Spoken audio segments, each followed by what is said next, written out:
Yo, yo, yo. Welcome back. It's your boy Cool Rob. Cooler than cool, cooler than the most, cooler than the other side of the pillow. Welcome back to another episode of Cool Rob TV.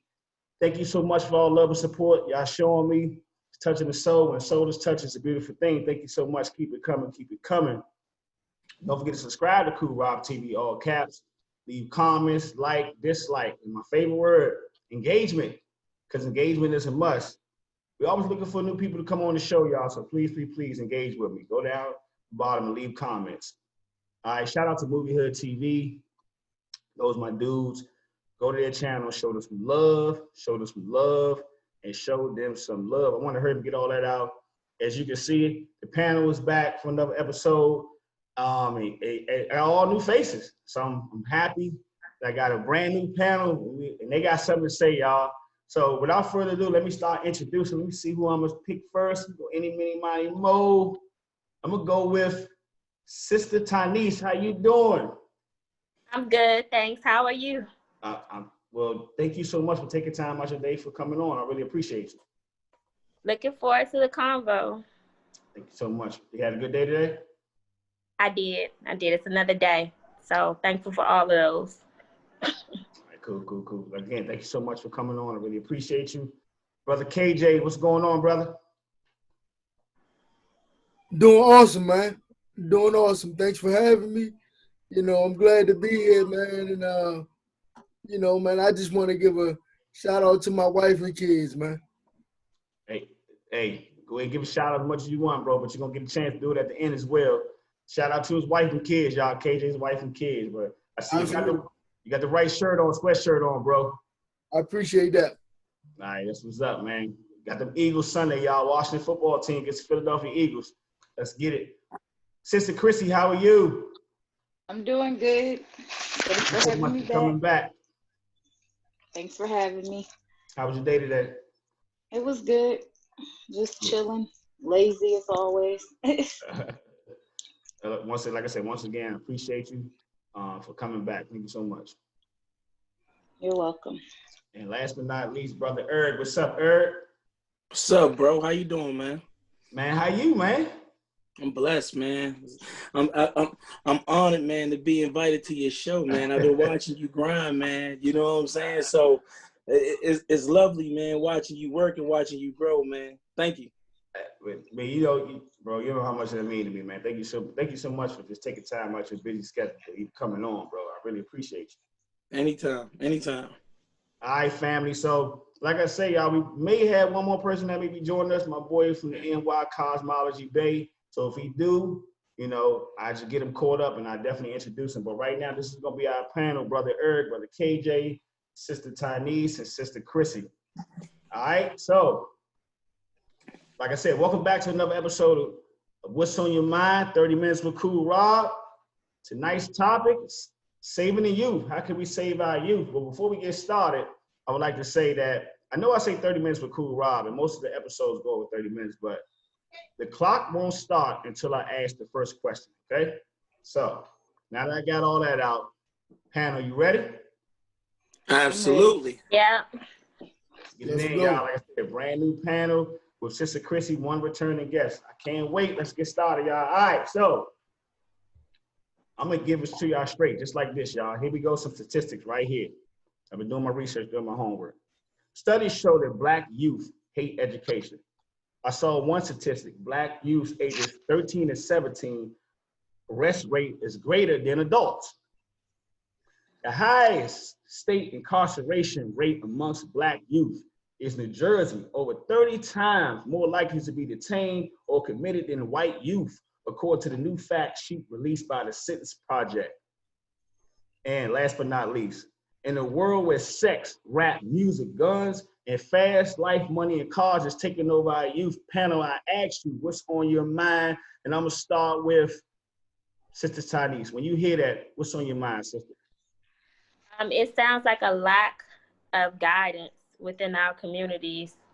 Our children, they mostly follow learned behavior for the most part. And unfortunately, it's a lack of role models in our communities because we're glorifying the wrong things. I know there are role models within our communities, but in a lot of ways they're lacking as well. So it just sounds like people are just left, or our young ones are left to their own devices in a way.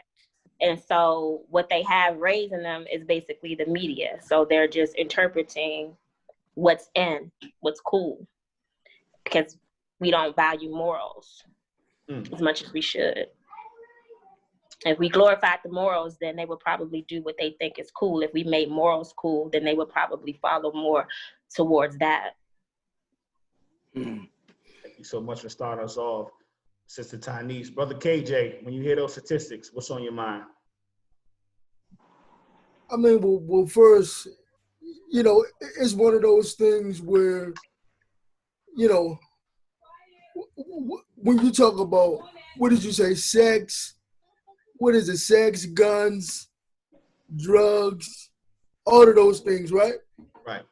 So when we break those things down, let's start with sex. I remember as a young man, even as a teenager, I was taught, get as much as you can while you're young. You know what I mean? Right. But our young girls are taught to save themselves. You understand what I'm saying? Right. Whereas we need to be teaching saving ourselves on both sides. You understand? I have young children, but my oldest is 13, my youngest is 4, and I have 2 boys in the middle, ages 8 and 6. So I'm already teaching them the art of friendship. You understand what I'm saying? I actually courting a young lady. I mean, they're too young now, but like I said, my oldest is 13.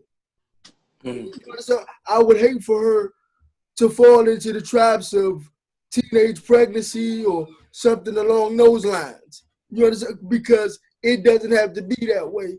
We have to start calling a spade a spade. You understand? Yep. These things are traps, but we don't identify them as traps. You like, you know, with the fellas on the panel, if we got a close, tight relationship, I'm not gonna sit there and let y'all destroy yourselves. I'm gonna call you out immediately. Hey man, get your life together. Get out of this club, get out of this bar, go home and take care of your woman. I mean, we have failed in so many areas as a culture consistently. And nobody will say that it's a failure. You know, we will find a way to trap our pain inside of us, and then we unleash that pain on our ladies, and then we wonder why our ladies are like, man, I don't want to be dealing with all that. Instead of showing this woman that you care for, hey, look, I love you and I'm willing to die about that. And it's not a matter of telling her you love her. When I tell my wife I love her, she can hold on to that because she know that I'm not getting stuck between point A and point B. If I don't come home, something went left somewhere. But my job is for, you know, that thing got to go right because I got a wife and kids to get home to, and I'm going to get home. I mean, even my 4-year-old, I tell her right away, listen, don't ever worry about me. If I don't get home to you, you know there was a tragedy because I'm on my way. So my kids never ask me where I'm at because they know where I'm at. If I ain't getting money, I'm in the house. My home is the most comfortable place for me. You know what I mean? This is why you have to invest in entertainment. You know what I mean? You have to invest in the things that you like. Bring those things into your home so that, because that's your safe haven. Right. But this is not what we're telling people. You know, we letting our homies go astray, but we telling our homies, hey, yo, I love you. But you see your homie failing though. How is that love? You know your homie got kids out here that he ain't taking care of. So why aren't you encouraging him to go take care of his kids? He already done laid up in one woman and broke her. So how many other women is he gonna bring? Because we gotta understand that sex is not just a physical thing. You know, it's more of a spiritual exercise. I mean, we all, I'm sure we all got, everybody on this panel has kids. So, you know, if I can say that, if I'm wrong, correct me. I don't have kids. It's okay. Sorry about that. You know, like I said, if I'm wrong, correct me. So I appreciate you. But the thing is, it's like, you know, like I said, we know how it go. We caught a woman, we caught her, we get her, and all of a sudden she disposable. How does that happen? You know, that woman should never be disposable. I do my very best to hold my wife up in a light every day. And that's important. We have to show our youth the value of that. But it's hard to do that when you got 6 kids with 4 different women. So I guess what I'm saying in a nutshell is family matters, and we got to start watering that flower instead of just saying, "Hey, yo, man, look, I got kids, whatever." I mean, the thing is, if to the fellas, it's like if you already broke one woman, if you haven't moved on and you know created another child or whatever the case may be, you should be trying to restore what you broke. You understand what I'm saying? Because that's important. Even if you and that lady is not back into a relationship, you and that lady has to cultivate a great or attempt to cultivate a great relationship for that child. But repeatedly, all our youth see is babies everywhere. We don't know who belonged to who. All we know is, oh, he said he was our daddy, and it's got to be deeper than that. Like I said, my kid's young, and they already know. Respect everybody, because if somebody disrespect you, that's it. I'm throwing it all away for you. I ain't throwing it all away for no block, nothing. I'm throwing it away for what I created. I didn't create none of these blocks in America, so I ain't dying for them. But I'm dying for what I created. Right. And you know, I think that's very important. Definitely important, bro. Thank you so much. Let me get down to Sister Chrissy. Sister Chrissy, when you hear those statistics, what's on your mind? Where did we go wrong? And which generation did we go wrong in? And, you know, I think like we're all into this history and all of that stuff, but we're not learning from it. You know what I'm saying? So if we're going to sit here and study it, maybe we need to learn from it. But I mean, and then at the same time, it just makes me sad because it's like, I don't know. It just makes me sad because it's our Black men. You know what I'm saying? Our youth, our men that the statistic is more about, and that's just like really saddening to me because it's like, is it because we don't have fathers in the home? You know what I'm saying? Or is it because society has depicted our men one way and our women the other, and we just can't get along to even create a safe haven for a child? You know what I'm saying? It's just, it's a lot. It's a lot, and it's very sad at the same time. And then when you think about the entertainment part of it, like I was just telling y'all before we started, I was just watching this video and I'm sitting here and I'm watching three young ladies just, oh my good, just degrade themselves. You know what I'm saying? For a few dollars. And you know, that's the way the world is making it look for our women. Like that's what you have to do. You have to degrade and sell yourself for a few dollars to come up in this world. And that's sad to me too. Listening to you, Sister Chrissy, another question came up. I'm gonna get the brother Erg, but something you just said popped in my head. I'm gonna popcorn around in the whole guess, and so Erg, go. When you hear those statistics, what's on your mind? Well, the statistics about the young black men don't surprise me. In fact, you know, it really shouldn't surprise anybody of color. I mean, at the end of the day, that's what it's been. I mean, black people have been, you know, victims as far as, you know, by police brutality and things like that. I mean, things that they were marching for and stuff like that 60 years ago, we're still marching for today. A lot of the so-called progress has really just been camouflaged. I mean, there's still a lot of the same problems, but like I said, it's sugar-coated now. It's indirect. You know, back then it was more like right in your face. I mean, now it's still in your face, but it's indirect. You know what I mean? So as far as with the black youth being detained by police and things like that, I mean, what else is new? I mean, let's be honest. What else is new?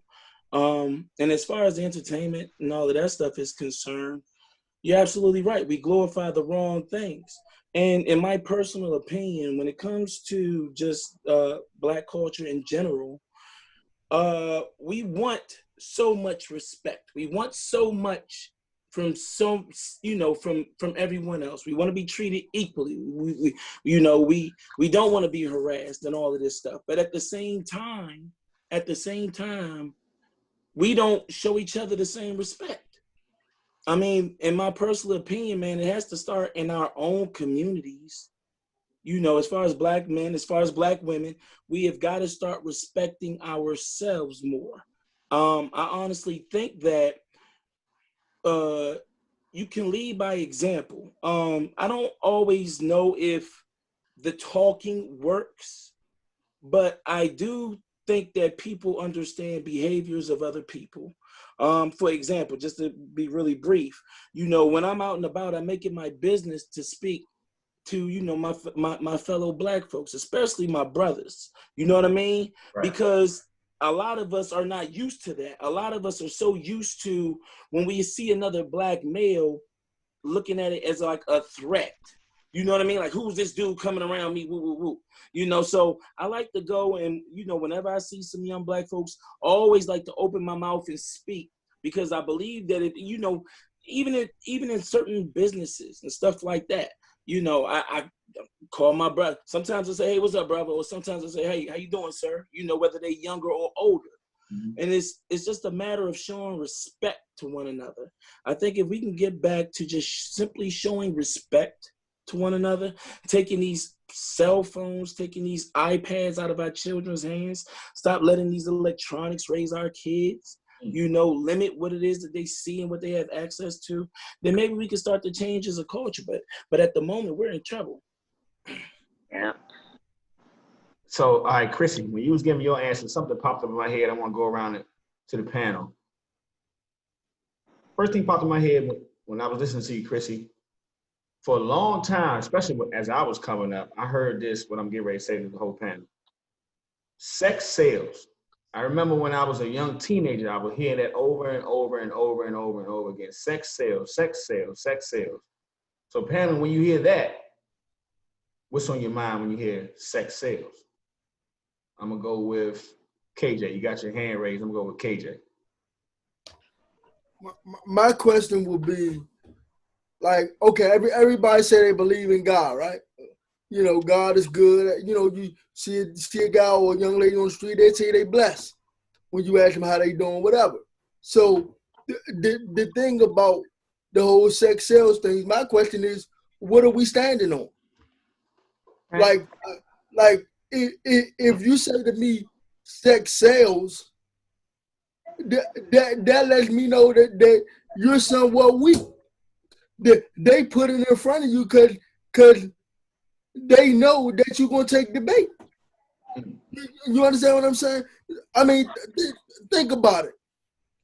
So a company could be selling shaving cream. The dude is standing in the mirror with his shirt off, shaving his face. Why? Because they know that women and people alike that are into muscles, they want to see muscles. They know that they can't just put a sink in front of a camera with some shaving cream and a shaver on it and expect it to sell. But I asked the question, what are we standing on? Because we all say we believe in God. So why are we so weak? You like I'm not perfect, but I believe in God. So for me, I spend a little time in that word just to make sure that my light is shining a little bit. You understand what I'm saying? Because if my light ain't shining, how can I help somebody? Like going back and forth to work every day, you ask a brother or sister how they doing, what they tell you? Oh, I'm blessed, man. I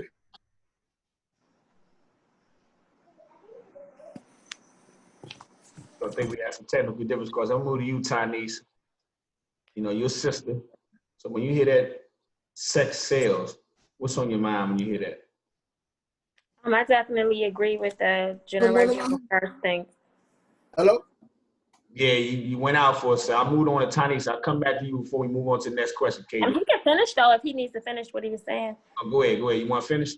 Oh, no, I was just saying that to give y'all a more poignant example of what I was saying. I was at work, this probably about 5 or 6 years ago, talking to one of my homies. And I can't remember what we were talking about, but this young lady walked past us. And she didn't say nothing as she was walking past us. But whatever I said, she doubled back and said, I'm so glad you said that because I was getting ready to go home and blow my brains out. Because my mom just died and I miss her. But these are the conversations we don't have with each other. I mean, Rob, if I ask you how you doing, guess what? I don't want you to give me no BS answer. I want to know what's living in your heart at the moment because I'm sharing a moment with you right now on your 30 minutes with Cool Rob. So I want to know how you feel because that's going to dictate how you deal with the rest of us at this moment. So we have to start being transparent with each other. I'm not saying we gotta get into the details, but all I'm saying is the sun don't shine every day, and that's okay.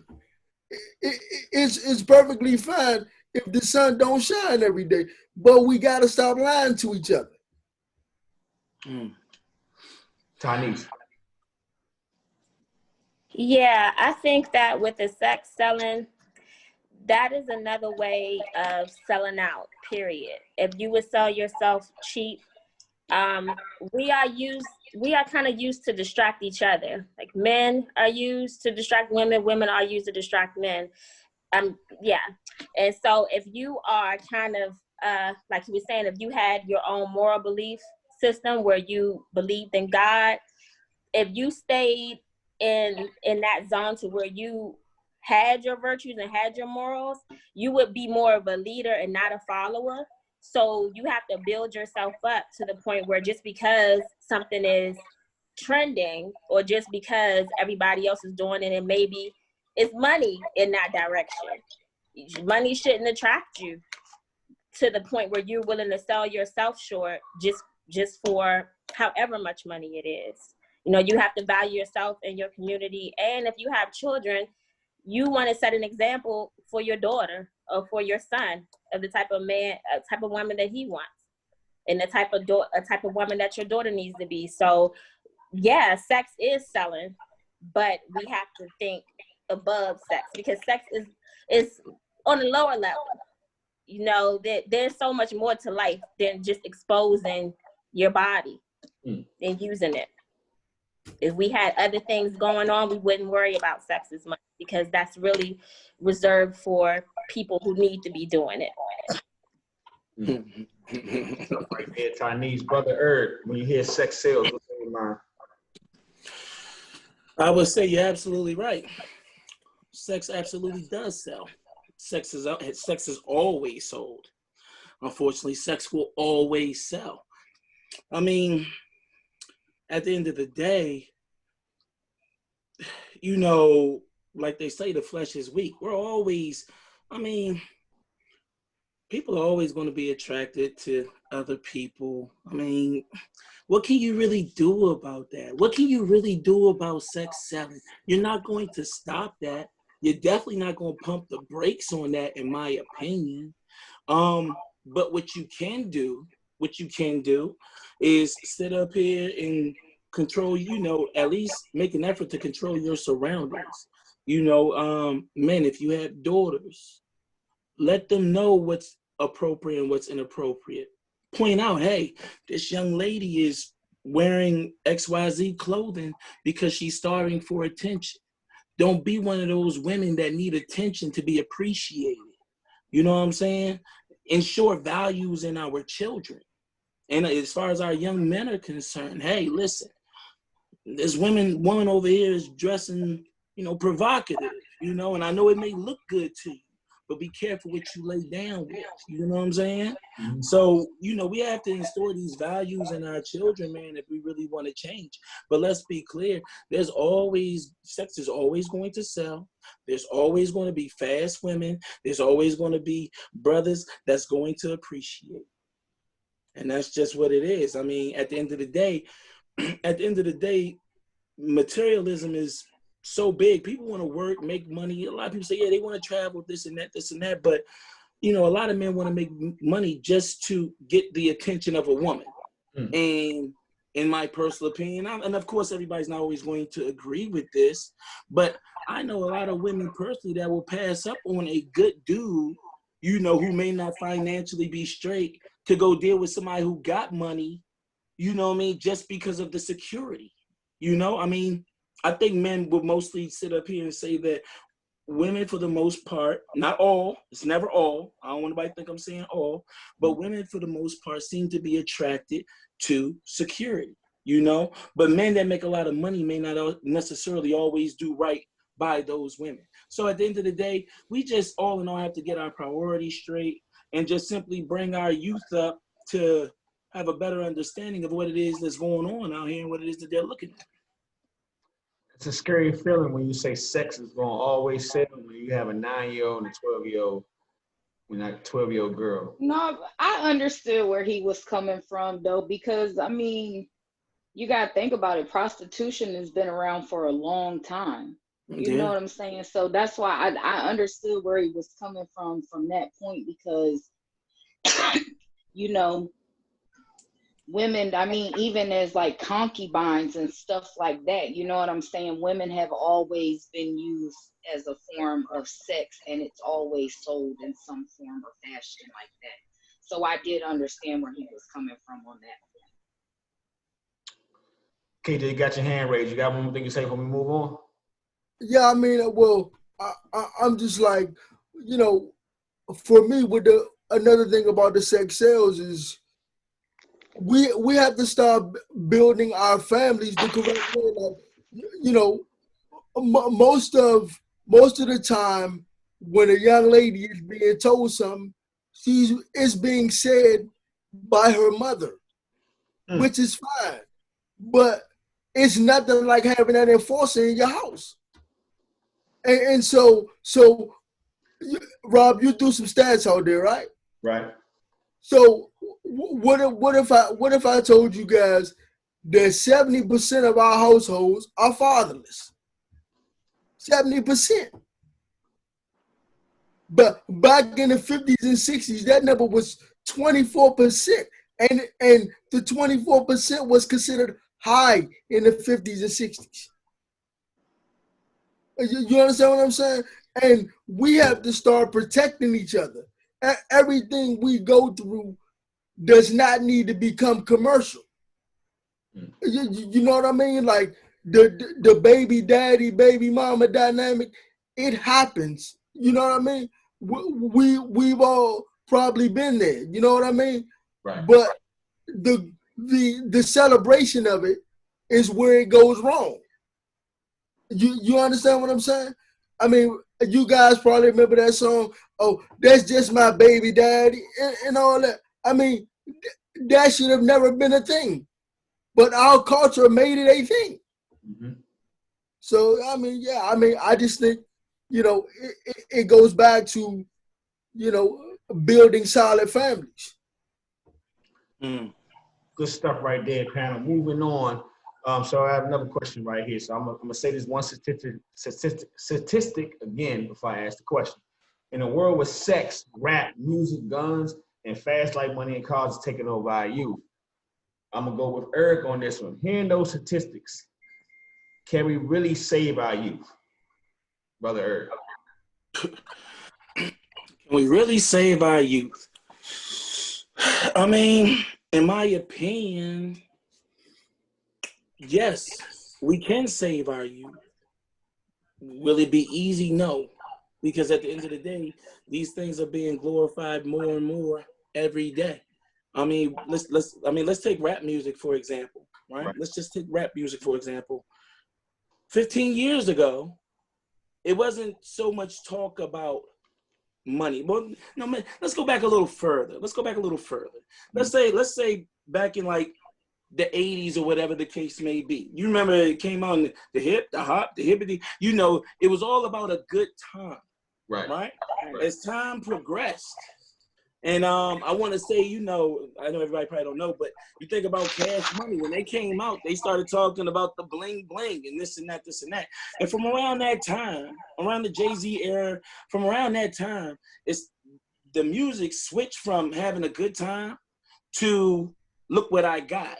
You know what I mean? Look at my jewelry. Look at the champagne I'm drinking. Look at the cars that I'm driving. And then, in my personal opinion, the 9-to-5 man started being looked at as not good enough for certain women. You had to, as far as men is concerned, I think nowadays men are trying to live up to this thing that everybody is seeing on internet, social media. Everybody wants to have the chains and everybody wants to have the jewelry, the cars, and the fat pocket and this and that. But if you're working 9-to-5 and you got bills and this and that, you're just lying to yourself. But at the end of the day, that's what a lot of our women are attracted to. Not all, but that's, a lot of our women. So can we save our youth? Yeah, we can save our youth, but I don't think that we're going to save our youth until our objective changes, until our outlook on what's good or what's success changes. Does that make any sense to you? Definitely do, brother. I'm following you all the way. Sister Chrissy, can we save our youth? We definitely can save them. Like the brother said, it's going to take time, and we're going to have to change a lot of how we view the world in order for them to view the world differently. You know what I'm saying? Exactly. But they can be saved. Sister Tanise, can we save the youth? Yeah, definitely think so. I mean, the bigger question is, do we want to? How many more days are we going to allow to go by and just let it be? Because they're not going to come to us and say, hey, we want to learn how to be, opposite of what they already think is cool. They already have it instilled in them that there's this way to go. So that's what they want to do. So if we're ready to just get down, put the boots on the ground and really just start reaching out to our own and start reaching out to them, because we have to change us first, because a lot of us aren't doing right too, because parents aren't perfect. We're going through stuff too. Right. So a lot of it is a matter of addressing our own problems and our own circumstances first. And then we'll be able to provide wisdom to our youth in a proper manner, because it's a lot of adults who still dress, act, and engage in the same thing that our youth are engaging in. So there's no line between who's the adult and who is the child anymore, because we're intermingling with the same things. So if we can be elders or be the older people and get down and be angry enough to change, because sometimes it seems like we're not mad enough. We can watch all the protests, but our communities are still the same.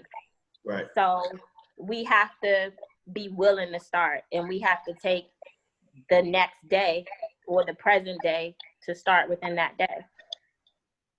Good stuff right there. Brother KJ, take us home. Can we save our youth? I mean, I believe we can, but it's loaded, man, because you have a thing where we're talking about saving our youth, right? We've been talking about this for decades.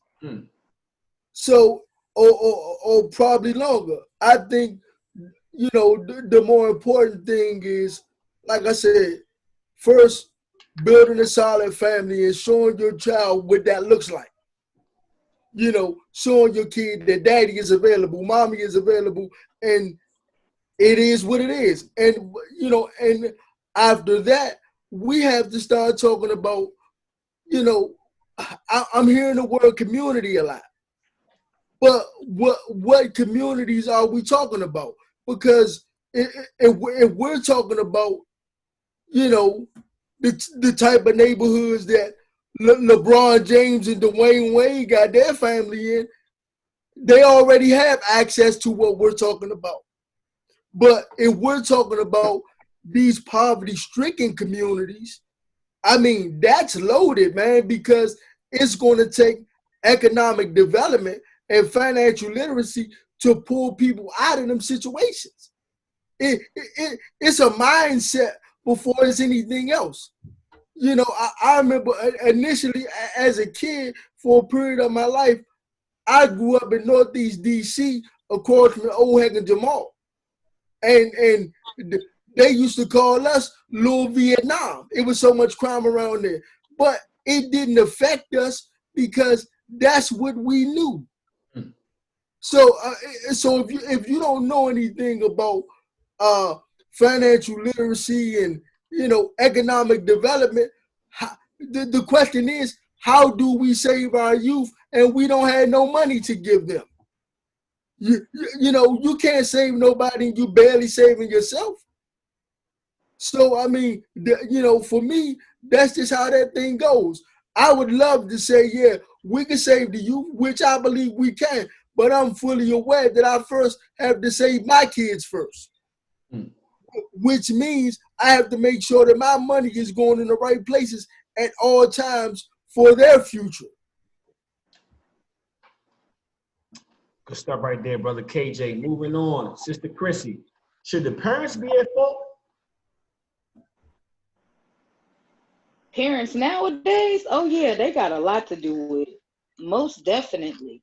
But you gotta, I think it's a generational thing, period. You know what I'm saying? You think about how they were raised. Maybe their homes weren't so good. You know what I'm saying? But yeah, definitely. Brother Herb, should the parents be at fault? Absolutely. I mean, parents could definitely be at fault. I mean, just like Sister Tanise was saying, I mean, nowadays, the only thing that separates the adults from the teenagers is the age.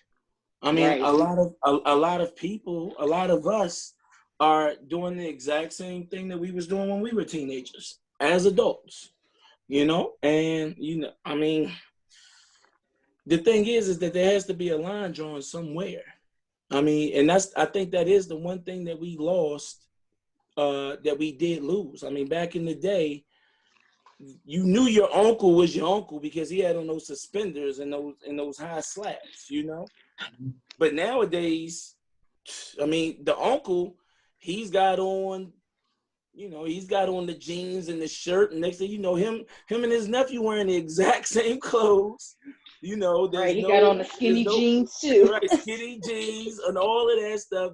So there when it comes to the Black community, the Black community, there's just no separation. There's just no separation. So just like KJ said, man, in order for that to happen, we have to change ourselves.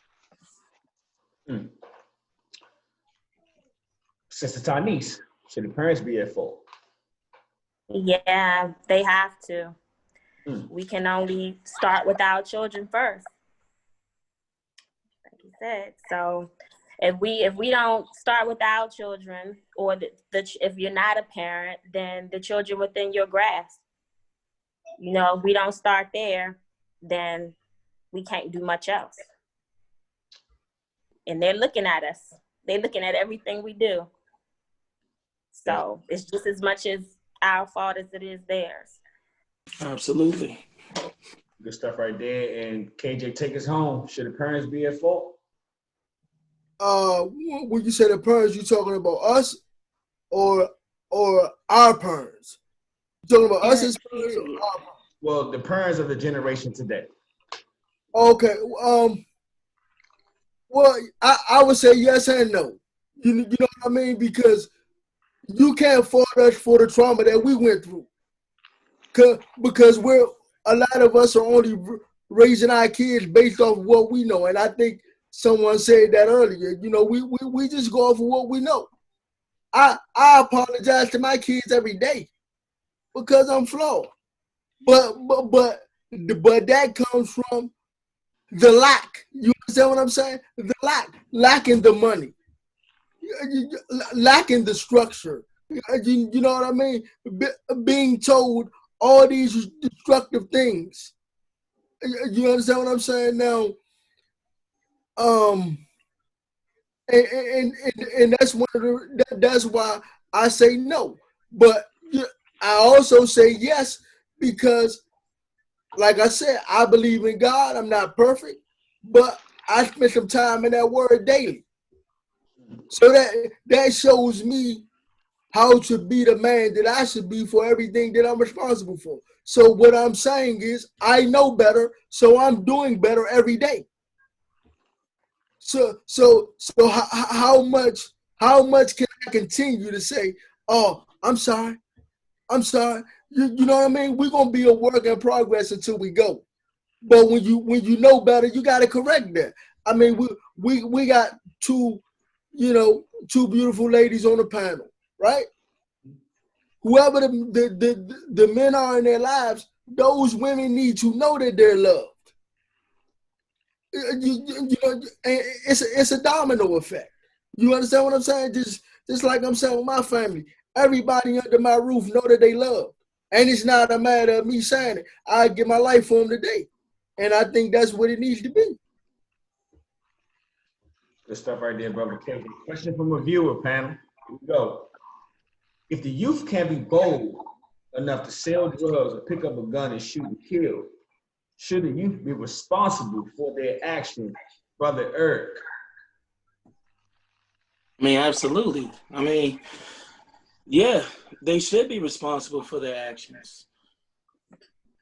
And I mean, there's really no getting around that. I mean, at the end of the day, despite your environment, you know, we were all given common sense. Meaning, I do believe we all know right from wrong. You know, some of us just choose to do wrong, even, you know, knowing is wrong. With the youth, is no different. I mean, a lot of our youth, they grow up in a lot of bad situations. I know a lot of our youth grow up in a lot of, you know, poverty-stricken areas and things like that. But when they walk out the house, you can't tell me that they don't know that it's wrong to pick up a gun, it's wrong to aim it, and it's wrong to shoot it at somebody. They know it's wrong. So if you're asking me, should they be held responsible? Yeah, they should. You know, I mean, but like I said, but back to what I was saying before, we have to take more responsibility ourselves in making sure that we're in our children's lives enough that we at least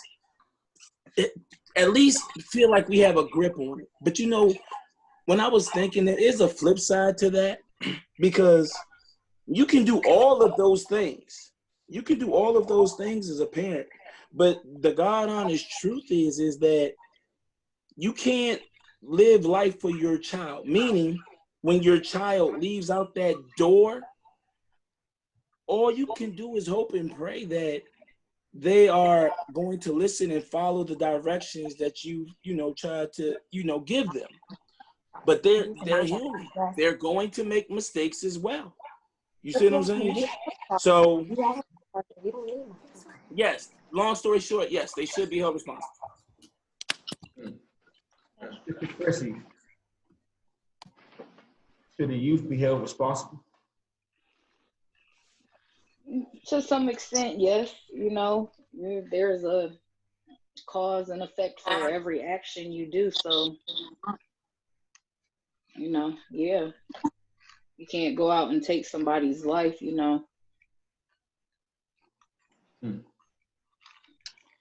Sister Tynese, in a world where you know that they'll throw our youth in jail for 20 and 30 years, right? They're giving us sentences way beyond extraordinary measurements for lesser crimes, right? But should they be held responsible for their actions if they decide to sell drugs or pick up guns? Yeah, well, wrong is wrong and right is right. I understand that, as a parent, we do our best to teach our children. There are going to be sometimes you're going to have children that just rebel. Some I know people personally that,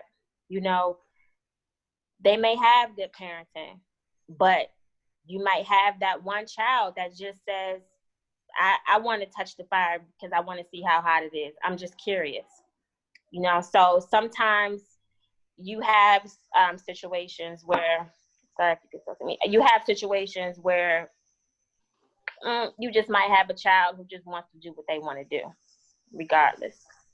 And a hard head makes a soft butt. So sometimes they have to learn their lesson, but that's not to say that every single time they deserve what they got. The answer right there, sister. And KJ, take us home. Should they be held responsible for their actions? Definitely, man. I definitely believe that you should be held accountable for your actions. But, on the other hand, we have to remember, when we look at those numbers and we look at, the jail system, again, most of them grew up in poverty. Poverty is pain. And all of that breeds violence. You understand what I'm saying? It's a thing where a kid grows up in poverty all their life. And you know what I'm saying? For a period of my life, I was one of those kids, man. I remember being a young kid. I'm talking, man, maybe 7, 8 years old. I would ask my mom for things. I get tired of her telling me no. Meanwhile, I look out the window, man, I see the dope boys. They got all the fresh gear. You know what I mean? They got the pretty girl. They got the fly car. I need to go out there and see what they doing. You understand what I'm saying? Mm-hmm. But had I had more access, you understand what I'm saying? Mm-hmm. To the things that I wanted, that probably wouldn't have happened to me. You know what I mean? We talk about crime, we talk about violence and all that, but we have to remember that comes from the poverty that we're in. You know what I mean? That comes from not understanding, financial literacy and economic development, and just your family being broken. You know what I mean? You come home every day and you see your mom crying because your dad left. And all you know is, man, I got to do something to get rid of these tears. You know what I mean? So, yeah, man. I mean, they have to be held responsible, but we have to remember what a lot of them are in. And I mean, I believe in second chances to a degree because we're all flawed. Yeah. Yeah, a lot of us are a product of our environment. All right, panel, we're down to our last question. Here we go. Question from a parent. What type of skill set, what type of activities can be put in place to keep our youth busy and stay motivated? I'm gonna go, Brother KJ. You always take us home with, start us off, Brother KJ. I'm sorry, you went out for a second, so I didn't hear what you said. All right, I'm gonna repeat the question. This question is from a parent. What type of skill set, what type of activities can be put in place to keep our kids motivated and stay busy? Man, just having a little bit of that old school love, man. I mean, back when we was coming up, it was probably in the, in 80s, 70s, whatever. You knew your homeboy was outside because you saw his bike on the concrete, on your sidewalk. You know what I mean? We have to, we got to get our kids outside more. You know what I mean? Like my kids got all the devices and the trinkets and all that, but I make sure that they are aware that there's nothing like going outside and enjoying yourself, because you have to see what's outside of these walls. You know what I mean? So, but it's so much going on with our different family dynamics, man. These devices raising them, man, because all you got is the mother, and she doing the best that she can, the best. So what is she supposed to do? She's supposed to go to work, do homework, cook, clean, and entertain the child. And this is why I'm very hard on our men. You understand? I mean, I don't know if y'all noticed, but I'm in a wheelchair. I'm a black man with 4 kids. I live by the saying that you can if you will. So I very rarely go off of my feelings. I go off of what I will do. I will take care of my wife. I will take care of my kids. I don't really get into my feelings because feelings are temporary. But your willpower is sustainable. I'm sorry. Nobody can take your willpower from you but you. And you know what I'm saying? And for me, that's just how it goes. It's too many excuses in our culture. It's like, oh man, I can't get along with that bitch. I hate her. Well, when you was doing your thing, you wanted everything she had to offer. But now you hate her. So it's like your mother's a queen and your child's mother's a bitch. It don't work that way. Because we all got here through the same way from a woman. So it's just one of them things, man. We, like I said, this thing is loaded, and I don't mean to be wordy or lengthy, but it's just one of them things, man. Where we have to sit down and stop being so busy and realize what we're doing to ourselves. I mean, we'll have a boyfriend and girlfriend for 15 years of our life and get nothing from it but a baby. So you don't waste the 15 years of your life with somebody that didn't even value you? You understand what I'm saying?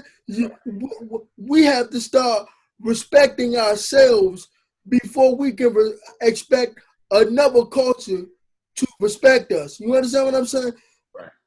I watched people repeatedly, man, sit and laugh.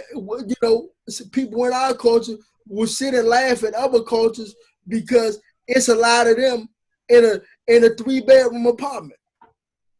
But the thing is, they together though. They know who's who. Everybody's child is accounted for. So what is 15 of them in a 3-bedroom? it's love in there. You understand what I'm saying? They know who and what they can tap into when they having a bad day. Meanwhile, our kids don't know where they gonna get some love from. So what they do, they go outside. Mm. I can't call daddy. Mm. Mommy in the house taking a nap because she breaking her back just to do everything she can for me. And so, like I said, and one of the easiest ways that I think we can break this cycle is being transparent with each other. You understand what I'm saying? Right. I mean, like this is my first time meeting y'all. But the thing is, if I ask any of y'all how y'all doing, I expect y'all to give me a real answer because this is a moment that we share. So don't lie to me because if you that could end up hurting me because you gave me a false answer. So I'm thinking you having a beautiful day. I'm treating you as such when really I need to back up off you because you ready to kill somebody. And the person that you kill, it might be me. So, I mean, we just got to get transparent with each other, man. Good stuff right there. Sister Chrissy, what activities can be put in place to motivate our kids and keep them busy? First, you should ask your kids what they like to do. Ask them what their interests are. You know what I'm saying? That way you can schedule the activities and the things around that, you know. Also get them into, you know, piano classes and stuff like that. You know, I took piano as a kid and stuff like that. It was just something to give me a little structure. I didn't like it, but you know, it was something to still give me structure. Put your girls in etiquette classes and stuff like that, you know, things like that, just to give them structure and stuff like that in their life. And like I said, ask them what they like to do. Can I say something, Rob? Sister Chrissy, you finished? Yeah. Go ahead, Brother KJ. Yeah, I mean, like those are great things, but a lot of the times we're economically phased out of them opportunities. How many black families can afford piano lessons and etiquette lessons in today's climate?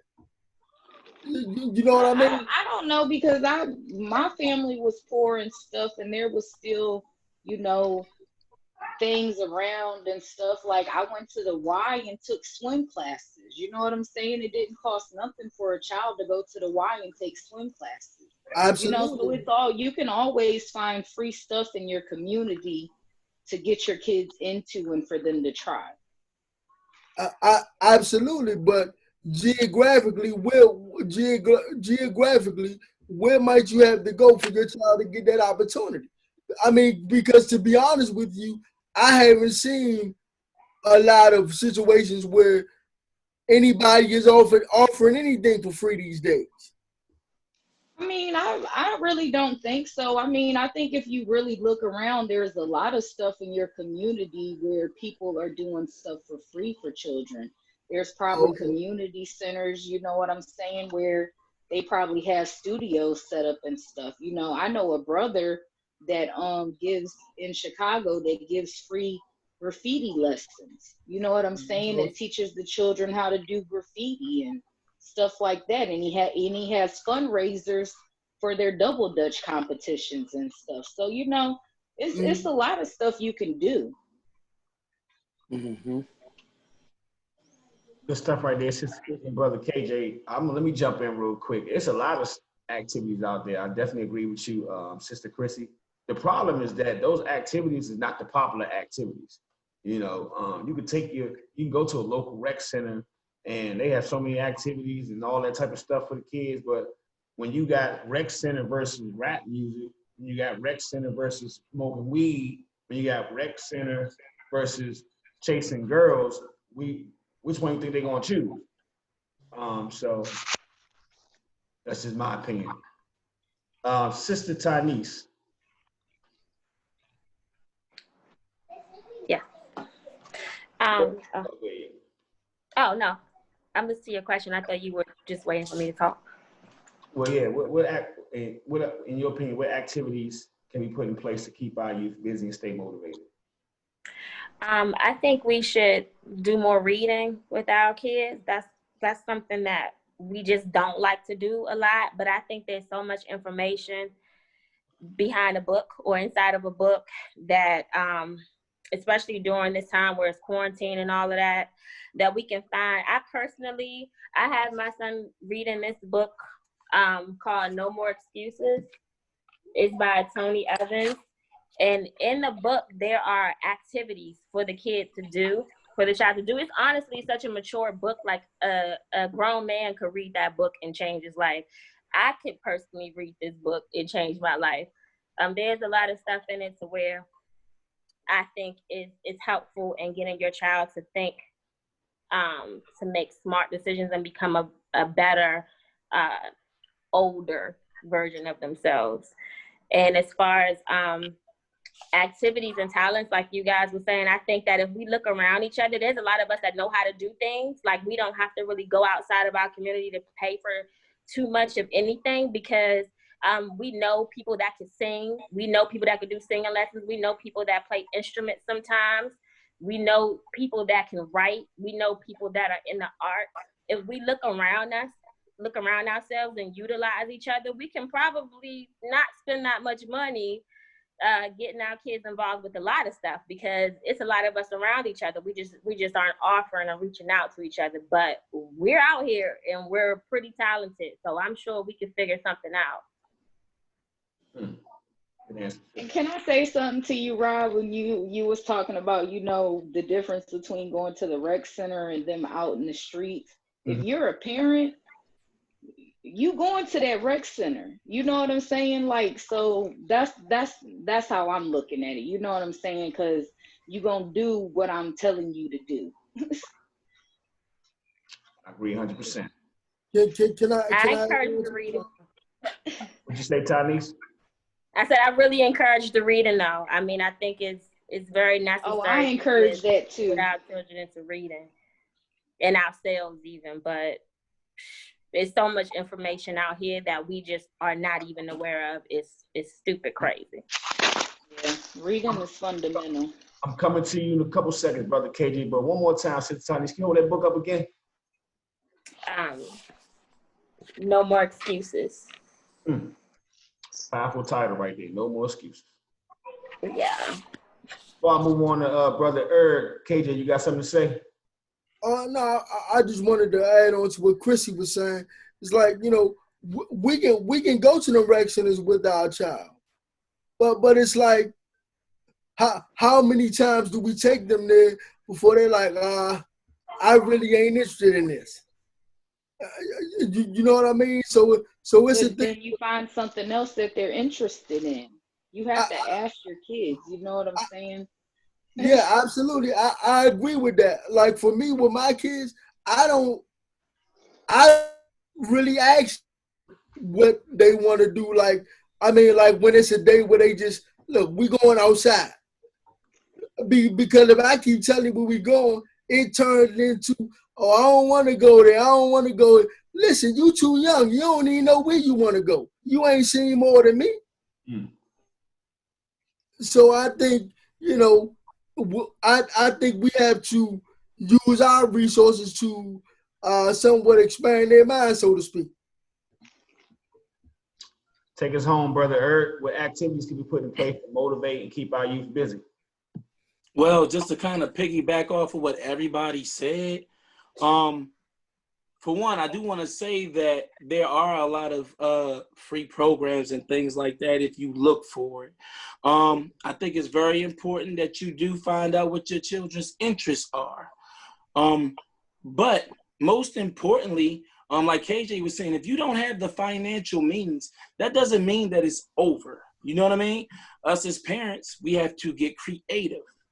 And in my opinion, I believe that that's the answer if you do not have the financial means. You can sit up here and you can set up an art studio. You can get you know, the little paint brushes and things like that. You have to get creative as a parent. You have to sit up here and kind of present certain things to your children and have to make it fun for them. You know what I mean? We play a very big part in what it is that our children think is cool and what is not cool, what is acceptable and what is not acceptable. Also, get out the house more. You know what I'm saying? Like, you have the zoo, you have trails. There's a lot of old school fun that if you do not have the financial means that you can get into that your child will be interested in. But if you do have the financial means, then put your children in gymnastics, put your son in basketball camp. But we definitely have to invest in our children more than we do ourselves. You know? So, I mean, long story short, it all comes back to putting your family first and doing whatever you have to do to make sure that you get your goal done. Thank you so much, Brother Eric and panel. That was my last question. Thank you so much. Y'all rocked it. Yeah. I appreciate each and every one of y'all. And just listening to y'all, I ain't gonna say that to you. My oldest daughter, I just shot her a text, just randomly said, I love you. And my youngest daughter, she was calling while we were talking. As soon as it's over, I'm gonna call her back. I may even go with my mom to give her a big hug. So thank you. Good stuff, good stuff. Yeah, brother. Touching the soul. I always say when we touch the soul, it's a beautiful thing, y'all. Y'all was touching the soul tonight. So we had shout outs, y'all. Let me see. Let me go around. Mighty Mo. We'll go with Sister Chrissy. Any shout outs? No shout outs. Just shout out to the world. Brother KJ, any shout outs? Man, just like I started it off, man. Shout out to my wife and kids, man. You know, the most beautiful people I know. You know, also, man, I want to just say, you know, for anybody out there, man, always at zero because God is first. And, you know, that's pretty much it for me, man. Thanks for having me, by the way. Thanks for coming, brother. Absolutely. Any shout outs? No specific shout out. Shout out to anybody that is trying to make a better change, make life better for the youth, for themselves, because it's hard out here. So if you get up and you're motivated and you're ambitious, that's a good start. And Brother Herb, any shout outs? Yeah, man. Shout out to all those people trying, man. All those people that's dedicated to keeping their families together. Also, I wanted to give my wife and my children a shout out. I mean, at the end of the day, they're the ones that helped change my life. I mean, I was a real wild dude. You know what I'm saying? I was a real off the chain kind of dude, man. And, you know, my wife definitely gave me some stability and my children gave me purpose, you know? And so at the end of the day, everything, just like what KJ said, man, everything I do is for them. You know what I mean? So shout out to everybody that's doing everything they got to do for their children or just for themselves or for their family. Shout out to y'all. Shout out to my beautiful daughters, Raven and Avea. If and when you see this video, I love you, I love you, I love you. Shout out to the panel. Thank you so much for taking time out your busy schedule for coming on. I really appreciate you. And shout out to my subscribers, 307, y'all. We slowly but surely growing. Thank you so much for all the love and support. Like I always tell y'all, each and every video, touching the soul. And when the soul is touched, it's a beautiful thing. So keep it coming. Keep it coming. All right, y'all. So tell the people where they can find you and where they can subscribe to you. I'm going to go to Tanise. Facebook, Instagram, Tanise Nicole. Brother Eric. Instagram, DA_TheBoyE. And on Facebook, just my name, Eric Simmons. Brother KJ. Okay, for Facebook, we got is K Leo Riot Williams.